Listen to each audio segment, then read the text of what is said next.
again, and welcome to another episode of Talking Points, the show that puts the party into partisan politics.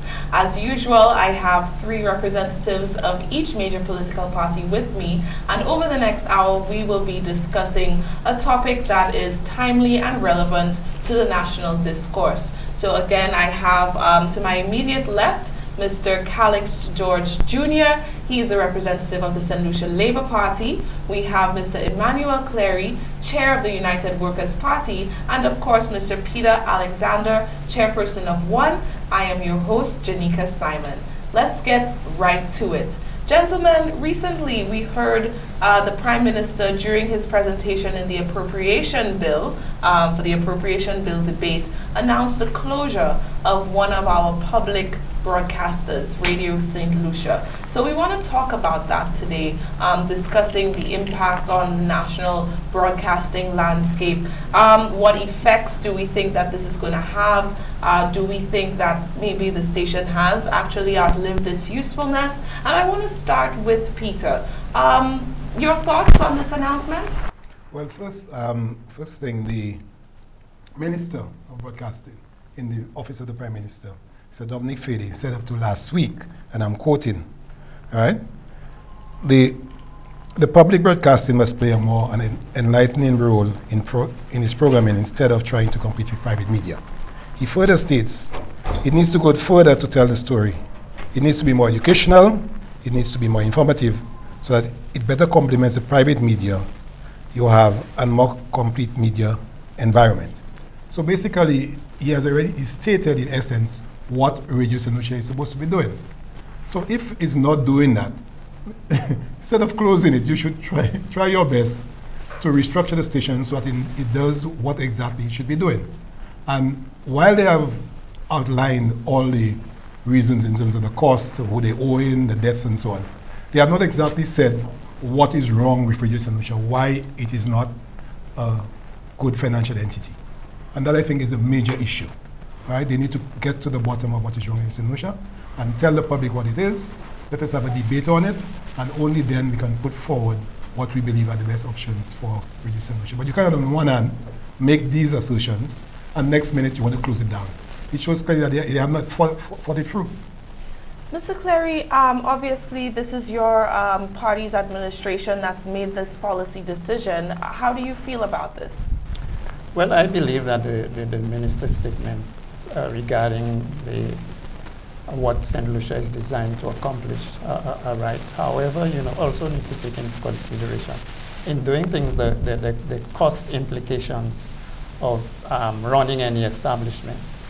And I believe this is something that is critical because in the environment that currently exists, you need to ask yourself also with the other media houses that currently exist, is it possible that this very same information or the educational aspect can be done by the other media, bearing in mind that you have a financial situation which probably is one of the major factors impacting on the survival of the station. Calix, as a representative of the party currently in opposition, I would expect that, I would assume that you were not pleased with this policy announcement. Am I correct? Well, good evening, everyone. Good day again, Janika, thanks. I think we've all recognized that Radio St Lucia has a very pivotal role to play and has played a very pivotal role in terms of the media landscape in St Lucia. Not even just as a disseminator of information, but even the role it's played training and being a sort of a nursery ground for a number of media practitioners who actually come out of Radio St Lucia. That was where they found their foundational moments. So all across the world, we know that public broadcasting is a national asset. And even the United States of America, for instance, where you have a plethora of media houses, you still have PBS, you still have other forms of information being put out there, whether it's C-SPAN, whatever the case may be. And definitely the idea of the Labour Party was to see whether we could create greater synergies between NTN and Radio St Lucia, whether there could have been more multicasting, whether there could have been more shared programming, so that eventually you could have created a unified national broadcasting network. Unfortunately, that was not accomplished during the last term of government, but I think, in my opinion, that is the better direction to go, because you really and truly, you still do need different forms of different media. Not everybody is into the internet age. We still have some people who are 1.0 in a 3.0 world. So we definitely still have to ensure that persons, regardless of where they are at in terms of technology, can access information. And I think really and truly the role of Radio St Lucia even goes deeper than that, and we can perhaps talk about the role of Radio St Lucia as an archival entity playing a role in terms of our actual storage of our history. So I think it's very critical either way, and I don't think we would definitely support a move to just simply close it down. There seems to be an ideological difference here. There seems to be an ideological divide, I guess, opening up on this question of what exactly constitutes a public good. What do we need to maintain as a country, in terms of publicly funded services and so on? I think that the Prime Minister is arguing or is making the argument that certain traditional things that we think about as being publicly funded should actually be brought under more stringent considerations, financial or otherwise. Do you think, gentlemen, that public broadcasting is something that needs to necessarily be present no matter the cost? Do you think that public broadcasting should be required to justify its existence? I mean, how do you feel on the matter? Well, I mean, in the case of Radio St Lucia, the actual contribution that the state was making was about $400,000, a little over $400,000 in terms of subvention. Radio St Lucia as an entity in itself used to raise its own revenue, as one could well imagine.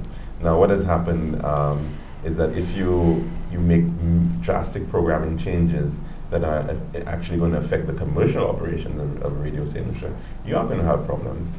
And I think Radio St Lucia was heading in the right direction in terms of its costs.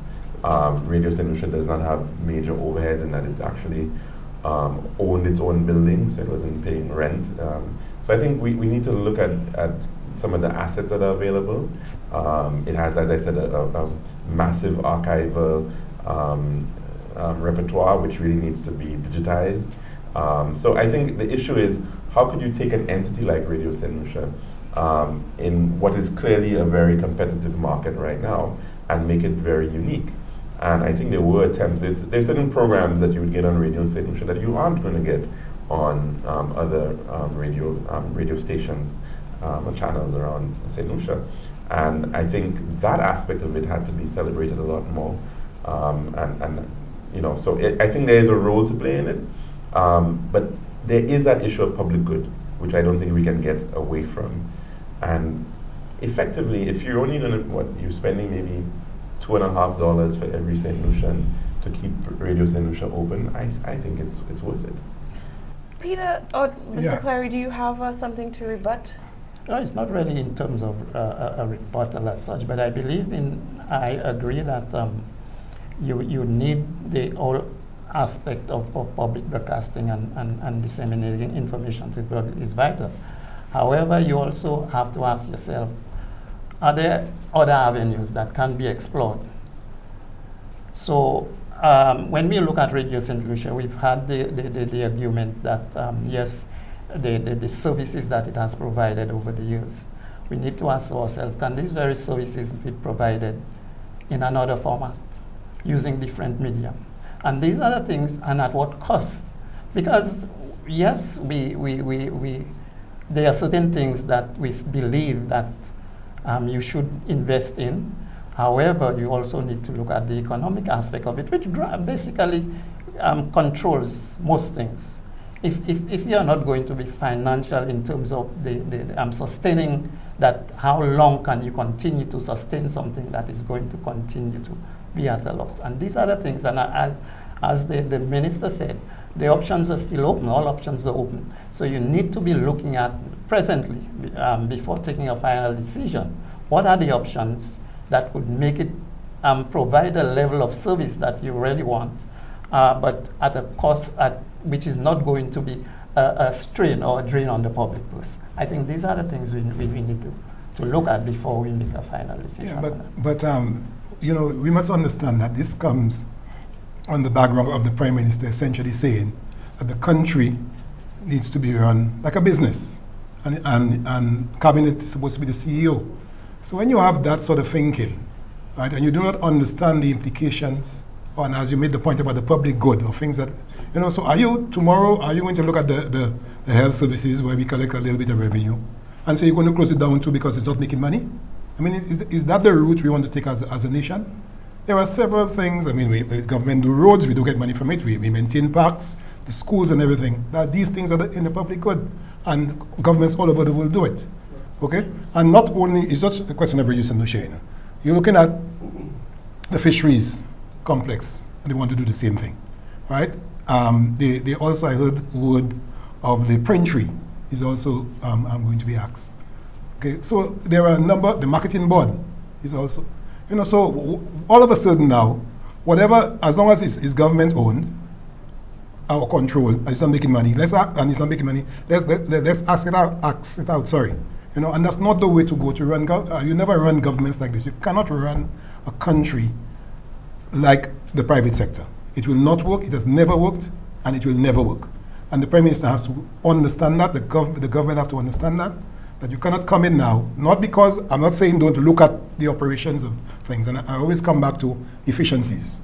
And if Radio St Lucia has an issue, we look at the efficiencies, what it is we want Radio St Lucia to do, what are the things that we need to put in place to cause it to run at whatever level of efficiency we think it should run, and if it runs there, fine. I mean, of course, you always aim for the lowest cost. I mean, I don't think anybody's going to quarrel with that. Yes, I definitely agree that economics is a primary concern, but it's not the only concern when it comes to public broadcasting. This is a great point for us to take a break now. When we come back, we'll be looking at the efficiencies, as you say, and the operations of Radio St Lucia. Stick with us. Talking Points will be back in a minute.